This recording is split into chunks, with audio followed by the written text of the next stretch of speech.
That's okay. We got this. Do you want to start? Sure. And Nicole, I don't even know if I know how to pronounce your last name. Oh, it's crazy. Last name is Ialeggio. Ialeggio. Okay, so it kind of actually looks like, yeah, okay. Yeah. Welcome back to another episode of the In Raw Life podcast. We are so excited because today we get to interview one of our friends, somebody that we were in an amazing mastermind with, and like a social media guru. I can't speak today. Nicole Ialeggio, and we've loved this month of like interviewing people that are not even people, women that are rocking their business, being an entrepreneur, doing their thing, and got things figured out and are willing to share their journey and what it really looks like to be successful. So welcome, Nicole. Thank you guys so much. I'm excited to be here today. I know we haven't talked in a few months, but I love seeing your faces. This is great to catch up again. Yes.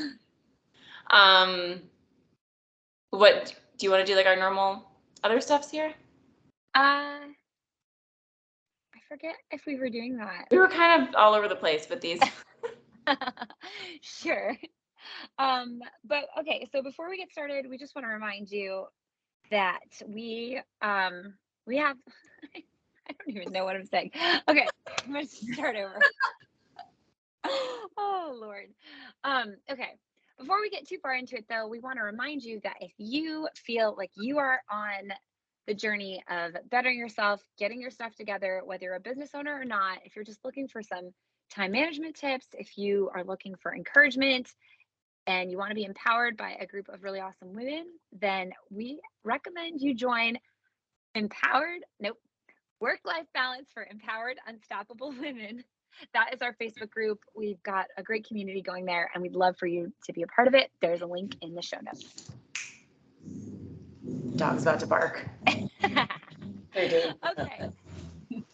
So let's get into it. Nicole, tell us a little bit about yourself, who you are, the fact that you're a mama, like all the juicy stuff before we get into the business details. Yeah, so I am a mom of an insane 1.5-year-old boy, nonstop, and he keeps me on my toes all the time. I am a wife to an amazing husband, and he's a wonderful support system. I know some people don't have that, so I just love that I have his support on anything that I want to do. And I really started the business so that way I could stay home with my son full time, which was like my number one priority. So like figuring out how to do time management in between, like working full time, starting a business, being pregnant, and then having a baby. It was absolutely insane, but I've learned a ton along the way. And I'm thrilled that you guys are helping other women to do all of this and to be able to really focus on time management and figuring out where they need to spend their time every single day. So I'm just obsessed with you both. You're so sweet. We love you. And I just realized, so I don't know if we ever dove into this before. What did you do before, and how did that lead into your own business and what you do? Oh gosh, it's crazy. So I was an athletic trainer at a high school. So I was really medical based. It's essentially like a physical therapist, but you are working with acute orthopedic injuries that happen at the time of injury, and you diagnose them, you treat them, you get them back to their sport, which was amazing. And my husband is the same, but the hours are like 1 p.m. until 10 p.m., 11 p.m., and that's not, especially with both of us having those hours, it's not really conducive to having a baby and like putting them to sleep, and not my husband or I wouldn't be able to put them to sleep at night. So like that was like super tearing at my heartstrings. But while I was doing all of that, I was a micro influencer for breweries and beer. So I actually learned a ton about social media through that. And before I even had this idea to start the business, I had a friend reach out to me because she runs her own business as well. And she's like, Nicole, your social media is awesome. Like, how can you help me with mine? And I said, girl, let me just take it over for you. We'll see if it works. And it did great. And then it was like a light bulb moment. It was like, oh, wait a second. I want to stay home with my kids. I'm good at this marketing thing on social media. Let me like take some classes and really learn how to do it properly. And then it just kind of exploded from there, which was amazing. That's so cool. I love awesome. your backstory. So yeah, it was crazy. Big shift for me, huge shift. But I did have some experience before I got started. So were you pregnant when you like, how did you start? What was the catalyst, being pregnant? It was being pregnant, definitely. So before I was pregnant, I was helping my friend, but then it was probably like 20 weeks, right around halfway through pregnancy. And I had this like freak out moment when I was like, oh my gosh, what am I going to do? Like, am I going to be able to stay home on one salary? I need to figure out something else to do. I need a whole nother career. Like freaking out. And then, yeah, so it was about halfway through. And then I bought a course that basically taught you how to start your own business, because I had literally no idea how to start my own business. So it took me through all of the steps of creating your EIN and doing all of that fun stuff. And then got my first client while I was like 6 months pregnant, I think. And it just amazing. It kept growing from there, which was really cool. Okay, so now can walk us through what your business has looked like in the past 2 years? That's right. So you have a 1.5-year-old, you were 6 months pregnant. So it's been like 2 years now, right? Yeah, it's right around 2 years. And my gosh, my business at one point, it was probably like a couple months after I had my son. And my business, I had like 6 clients. I was making like $1,500 a month. I was burnt out. I was doing a ton for all of these people. And I was like, I don't think this is going to work for me. I don't know if I can do this anymore. But then what you do is you pivot, right? So you just figure out what's going to be next in your business. And I took more classes, I upped my skills, and I was able to find people to work with that I really enjoyed working with. And I took on different tasks for them.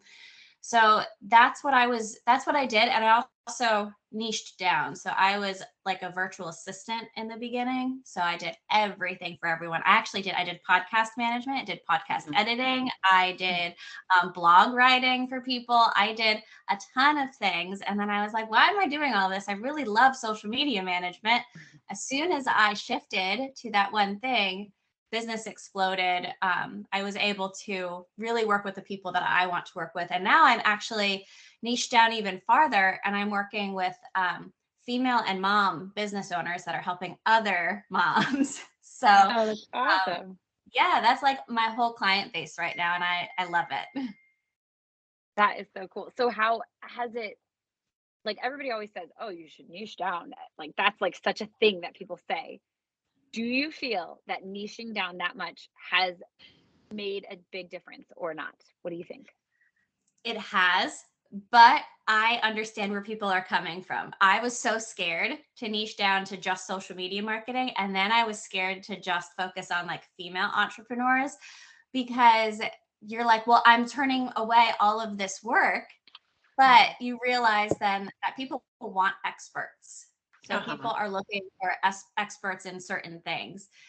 So it was scary, but yes, it definitely helped my business for sure. I would recommend it to anybody that's starting a business. Niche down, but you don't have to do it right away. I think me working with a ton of people in the beginning was good, and doing a ton of different things, because I was able to figure out what I liked doing, what I didn't like doing, who I liked working with, who I didn't like working with. Yeah. Do you feel like it feels like the theme is like when there was a fear of doing, like taking a big step, it always paid off big? Do you feel like that's been like the theme of your business? Yeah, every time, right? What I'm doing now is I'm pivoting a little bit. I'm trying to create a course, and every time you pivot in your business, it's different, and it's there's going to be struggle, and it's scary, but every single time that I've done this so far in my business, it's paid off. So it's scary, it's exciting, but you just have to have the confidence in yourself that it's going to work out. Like, you've done hard things before, you will continue to do hard things and get through it. I love that. I also love that you like open up the space to explore, because I think that like we put a lot of pressure on ourselves of like, oh, I've got to figure out my perfect niche or whatever the case may be. But part of figuring it out is going through the journey of figuring out what you like and what you don't. That is huge, because otherwise you're going to niche down to something that you hate. Like, what if you had just been like, oh, I'm supposed to niche down, so I'm going to go to podcast editing. And you're like, I'm here and I hate it. You know, that would have been miserable. But you gave yourself the space to explore and figure out what you love. Ah, I love that. Yeah. Okay, so tell us, what has been like one of the hardest parts about owning your own business?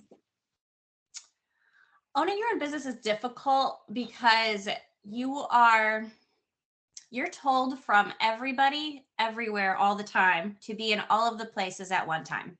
When I first got started in my business, I had a business coach and she's amazing and I learned a ton from her.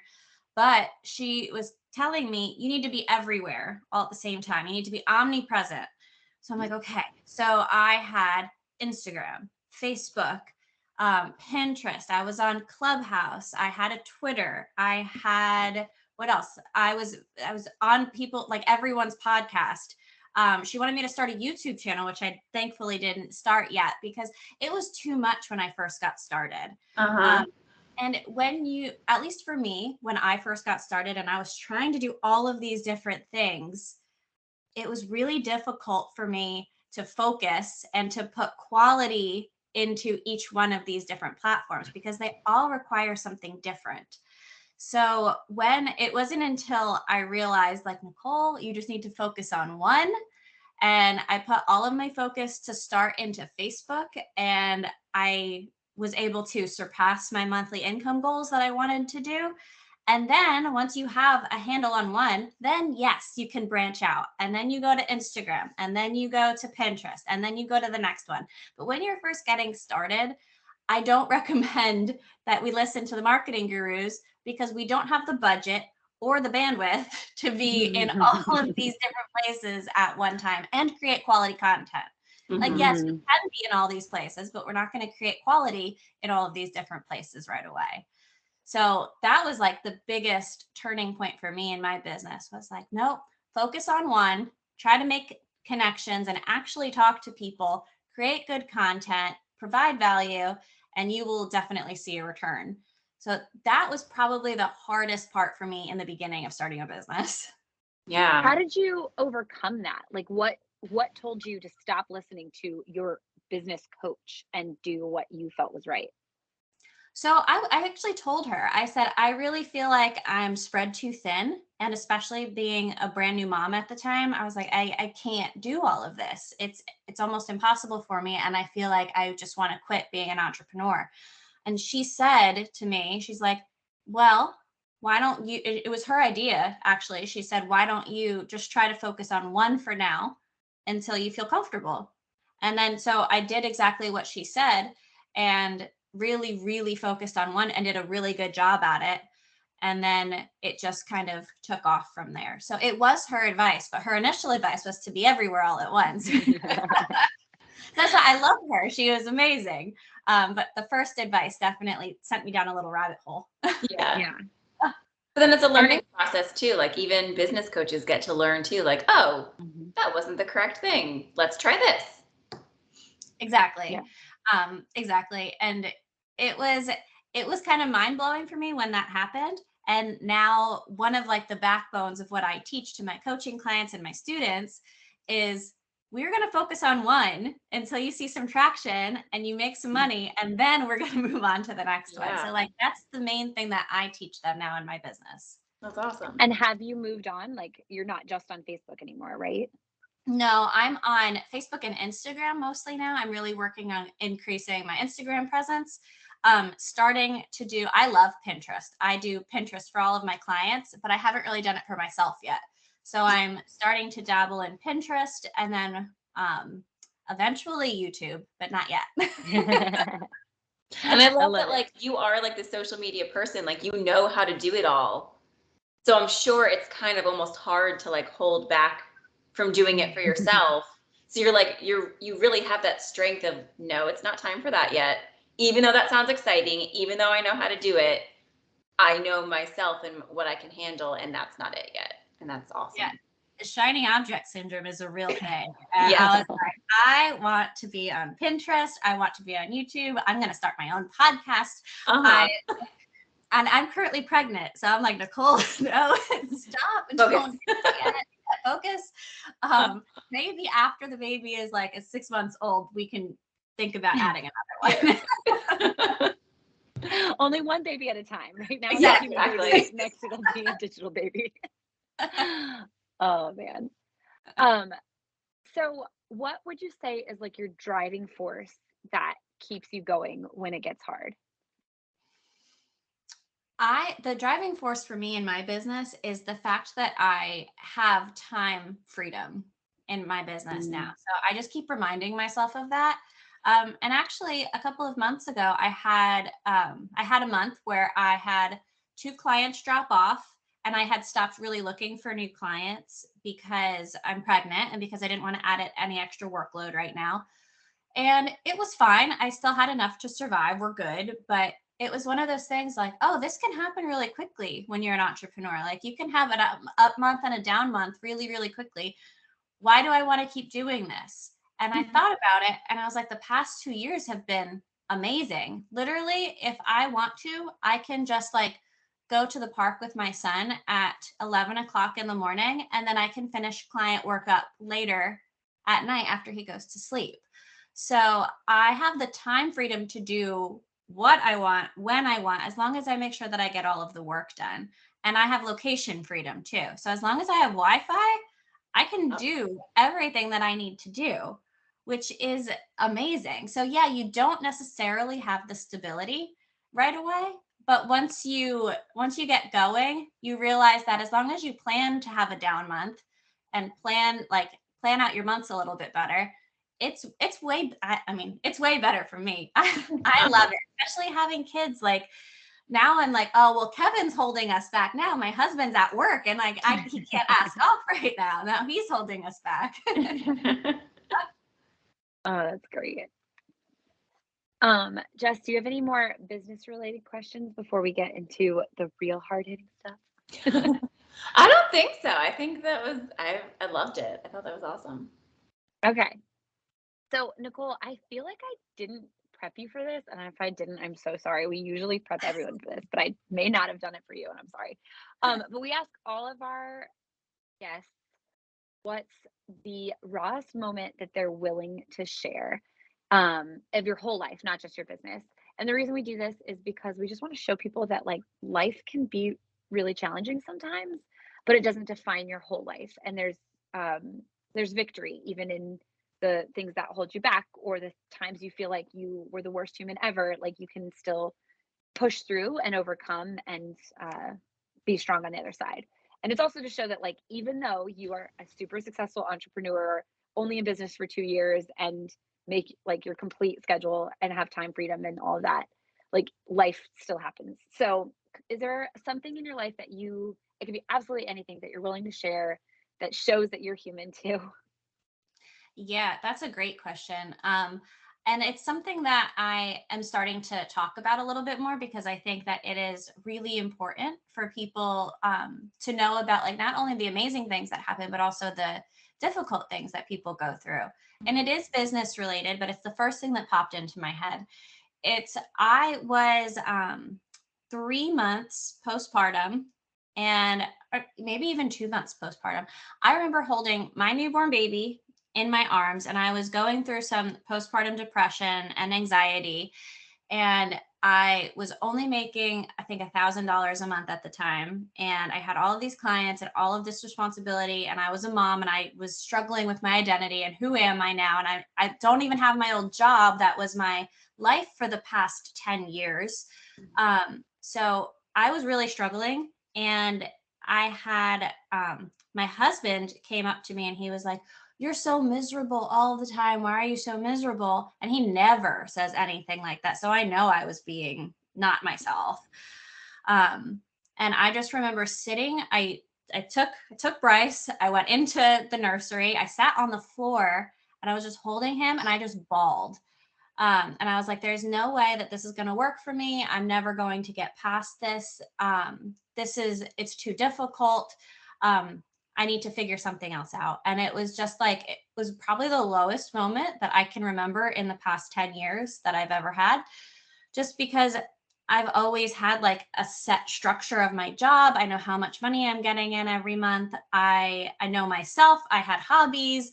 I was my own person. And now with this newborn, I felt like I no longer had an identity. It was just mom, which is amazing. Being a mom is amazing, but that's not your only identity. And it took me a while to realize that and to get past it. So that was a huge turning point, but it was also like a low moment. But after that is when everything really shifted for me. And it's like trying to get through that one really difficult moment was hard. It was really hard. And I just recently started opening up and talking to people about that because it's true. Like doing something that's different is difficult. It's scary and it's not always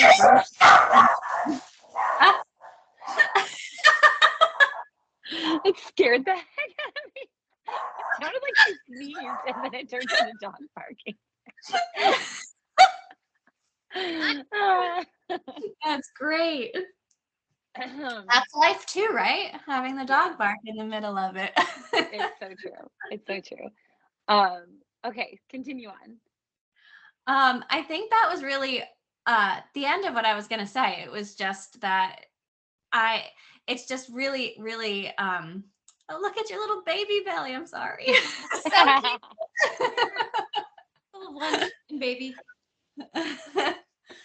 But yeah, I just want people to know that it's not all like rainbows and sunshine and roses. It is difficult and life is difficult sometimes. And it's just figuring out the ways to get past it and asking for the right support to help you get past it. So what did that look like for you? Like, what was the support or what got you through that?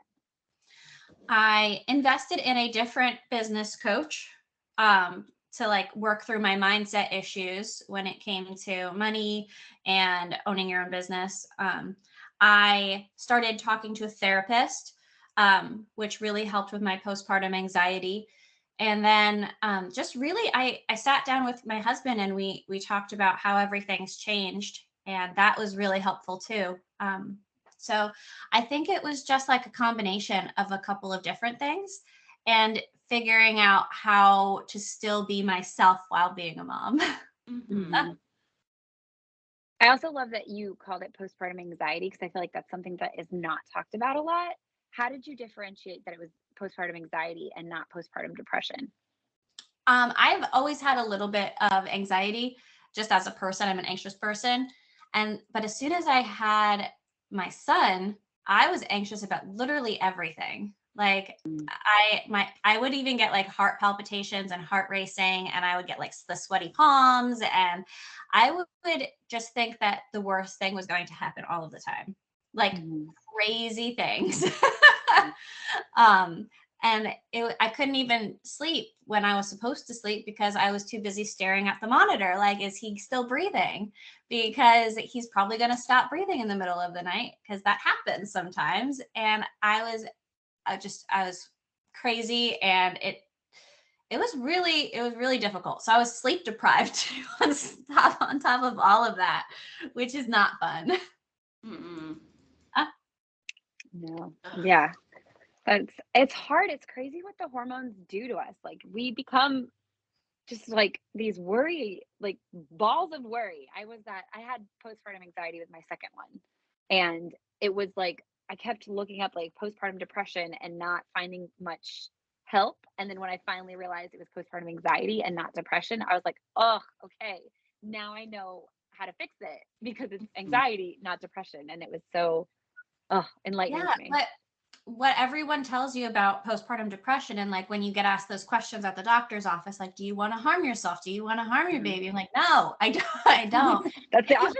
I want zero harm, please. I'm Same. freaking out about it. Exactly. And I felt like if postpartum depression is like, I feel like it's a huge, big umbrella term, right? And then that's kind of what is going on in society right now. And then there's like these little tiny things that come off of it. But for me, I was like, no, I just want me and my son, and we're going to live in a bubble all by ourselves, and we don't need anybody else ever. That's how it felt for me. So I was like, this is not depression necessarily. So yeah, for me too. It was difficult for me to figure all of that out. Well, thank you for sharing that and for being open to sharing it like in your community as well. Because I feel like the more we talk about this stuff, the more it becomes normal, the more women out there that are dealing with postpartum anxiety realize, oh my gosh, this is what I'm going through. So thank you for being willing to share. Get help and everybody can realize, oh, this is totally normal. Yeah. And there's also ways, steps to take to feel myself again. Yeah. It will not be this way forever is what I kept telling myself. Yeah. And it's so true. I think in the moment, a lot of times we can tell ourselves like, oh, I have depression for the rest of my life, or I have anxiety for the rest of my life, but it doesn't have to be that way. And like, especially postpartum, it's definitely not that way forever. But I think once you tell yourself that it doesn't have to be that way forever, that's when you really can see that shift. Otherwise you can perpetuate it and get stuck in it. So knowing there's light at the end of the tunnel is huge. Yeah. Oh yeah, definitely. And it's nice to know that you also dealt with it. So it's not just like, oh, it's different for every single person, and we can all learn from each other. So I love that you guys asked me that question, because it does need to be talked about way more often. Yeah. That was that's what spurred this whole podcast, is to be able to have conversations about real things going on in everybody's life and how it's different but the same at the same time. And so that everybody can realize, hey, no matter what it is normal, and I can talk about it and get through it better. Yes. Okay, so from there, we're going to take a spin back to fun. And Jessica has a super fast lightning round for you. I sure do. Okay. Okay. And it's going to be off the cuff today, so it's more fun that way. What is your favorite place to take a vacation? Oh, I have two. Anywhere with a beach or a mountain, I am good. If I could sit on a beach with a drink if I'm not pregnant, or if I'm hiking on a mountain, I'm happy girl. I love that you're like, those are like the two that people usually pick between, and you're like, nope. I know. I like both. I just like being. If I could be on a mountain next to the beach, give it to me. Yeah, and I've never been to California, so I feel like I was going to say, if you've been to Southern California, yeah, you should go. That's on the list. Yeah, need to do that. You can go skiing in the morning and watch the sunset on the beach at night. It's amazing. Okay, so that's my next. So that will probably be my favorite. What is your go-to coffee order? Ooh, I like just iced coffee, but add espresso with vanilla. Oh my gosh, you add espresso to your iced coffee. Not while I'm pregnant, sadly. That's intense. Yes. Normally. A shot of espresso, or like some type of extra caffeine, because then you only need 1 cup. You don't need 8 cups. Have you ever had coffee ice cubes in your iced coffee? What? No. It sounds like it's up your alley. I have done it. I'm a 1 cup a day kind of person at most. So when I've done that before, I'm like bouncing off the walls. Yeah, I will definitely be trying that. My husband just got an espresso maker, so maybe I'll make like espresso ice cubes. Yeah. Oh my gosh, it's perfect. My coffee. Then it's not diluted. You are good to go. Exactly. Let's see. What's your favorite social media like platform? Like, what's like the most fun to you? I love Instagram. I think Instagram is the most fun. Even though I started with Facebook, Instagram is fun because it has reels and you get to be silly and it's not all business all the time. Yeah, it just has like that, lighter feel. Cool. Yeah. Okay, I have 3 more questions for you. These are questions that we do ask everybody because we like to get all the different perspectives. So the first question is, we are huge small business supporters. So what is your favorite, at least current, because I know this is hard, what's your favorite small business to support? Ooh, well, right now, because I am I'm creating a toddler room for Bryce because we need space in the nursery. Anything on Etsy. I love people that make stuff on Etsy, and I've been supporting. We just got like a big sign made that has like mountains on it and Bryce's name. Oh, So cute. super cute. So definitely Etsy. And then on Etsy, I also give my clients little gifts from Etsy as well. So Etsy store owners, I support all of the time. Nice. What do you mean you give your clients gifts? What do you mean? So as usually a sign on, or like after a few months of working together, I send them a little like care package. And typically that consists of like body scrubs and like something for them to be able to relax, because we all know owning a business is rough and we need to indulge ourselves a little bit. Oh, I love it. Yeah, I love whenever I can shop, like find things, especially around the holiday time or for birthdays, things on Etsy that I'm trying to think of that I want for the person.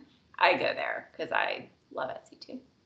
Yeah, it's super cute, and you're supporting people that are trying to start their own business too. Do you have like a favorite Etsy shop that like is one of your go-tos? I do, but I can't think of the name of it right now. It's favorited, but I can't think of their name right now. Send it to us and we'll put it in the show notes. Okay, perfect. Shout out. Okay, the next question is, what does balance mean to you? That's a great question, and something that I've struggled with for sure. So really making sure that you have time for yourself, time with your family, time for your career, and making sure that not to reuse the word balance, but making sure that they are balanced. Like for me, balance means a little bit more family time than it does work time, which means that my income is going to be less than what I could have if I wanted less family time. But for me, family time is the most important. So I put quality time up on my balance, and then on my scale, I guess you would call it. And then a little bit lower would be work time. But you need to make sure that you have all of it, because we need money to survive. We want to have the lives that we want to do. And we want to be able to like go places and travel and visit people and not have to worry about where our money for groceries are coming. So I think that is a loaded question. I just went around in a huge circle. But yeah, I think you need time, and you need time for yourself too. I think I struggled with that, especially in postpartum, finding time where like I can actually like, and this should not be self-care time, but I could take a shower. And that should not be considered self-care time, but or I could take a shower, or you can go get your nails done, you can get your hair done. Like you deserve that time for yourself as well, or to do the hobbies that you love doing. Yeah. I agree. It's a scale, and you have to figure out what the scale looks like for you, like what it is that you want in your life. Some people want more work time and less family time, and that's their prerogative. I like it. Yeah. Okay, and then our last question is, what is your favorite thing about you? Oh, I hate this question. That's why. Let me think. I don't know. I think I'm a little bit of an introvert, but I like the fact that I'm what you would consider an extroverted introvert. So I like the fact that I can go out with friends and have a good time, like at a party, but that I really appreciate that time to myself where I get to like de-stress and chill. And also it makes me like, I'm a really caring person. Like if a friend calls me up out of the blue and they're like, hey, I need this done, I'm going to go do it. And I don't know, I think it's probably one of my favorite things about myself is that I'm introverted, and I'm like, it takes a while to get to know me, but once you do, like I am a ride or die for you. Yeah. That's a great quality. See, you knew the It's okay to love on you sometimes, Nicole. Yeah. That's a hard question. It is a hard question, but it's a good one. That is a good one. That was fun. Well, that is our whole thing. The last question we have is, how can people find you? Mm-hmm. Oh, awesome. People can find me on probably my Instagram right now, since I'm most active there. It's at Nicole Ialeggio. Insane last name. I'm sure it will be in the show notes. It will. That way I don't have to spell it out for you. But yeah, I teach all things about social media marketing, Instagram marketing, and just fun stuff behind the scenes in my stories with me and my son. Like today I have a story and he came into my room to say hi and he ended up drawing like all over my notebooks. So so some mom life behind the scenes too. Definitely give Nicole a follow because she drops some awesome tips and it's it's just a lot of fun to follow you. Yeah, and your free trainings are so valuable too. So if you can ever hop on one of her free trainings, do it because it'll definitely help your social media. Thanks, ladies. Oh my gosh, this was so fun. I loved catching up again. Yes. One more silly question though that I am dying to know. Do you know what you're having? Yes, I'm gonna be a professional boy mom. Another boy. Professional boy mom in the house. I am here with you. I love it. I didn't care either way, but I think it'll be really fun to have two boys close in age. I just hope that they're friends. Yeah, I know. We got Sierra's boys to look at. Similar. And they are the best of friends. I love it. I mean, they also like totally get on each other's nerves, but they love each other so hard, and it's awesome. Yeah. I'm really excited. Boy, mom life, here I come. Yay. Amazing. Okay, well, do you care if we sign off while you're still on with us? No, of course. Okay. Well, thank all of you for joining. Go check out Nicole. Like I said, you're going to love her. And thanks for continuing to stick around. We love having you back every week. We hope that you are inspired and encouraged and rocking your life, whether it's business or mom life or whatever that looks like for you. Be sure to join us on that Facebook group, Work-Life Balance for Empowered Unstoppable Women. The link is in the show notes. And if you want to let us know what balance means to you, we would love to know. So send us an email to hello@inrawlife.com with the meaning of balance to you. You can either send an audio clip or write out a paragraph and we'll read it. And we can feature you at the beginning of our show. Until next week, I hope that you go ahead and follow Nicole because she really has some amazing tips. If you feel called to work with her, she's awesome to work with. Obviously, she's super fun. And if you really liked what she talked about balance, that is what we help women do. So you can hop into our group, like Sierra said, and say, yes, please, I need some help. Give me some of your trainings or see if we could work together, and we would be happy to help you figure out what that balance scale looks like. Bye. All right. You're going to stop recording?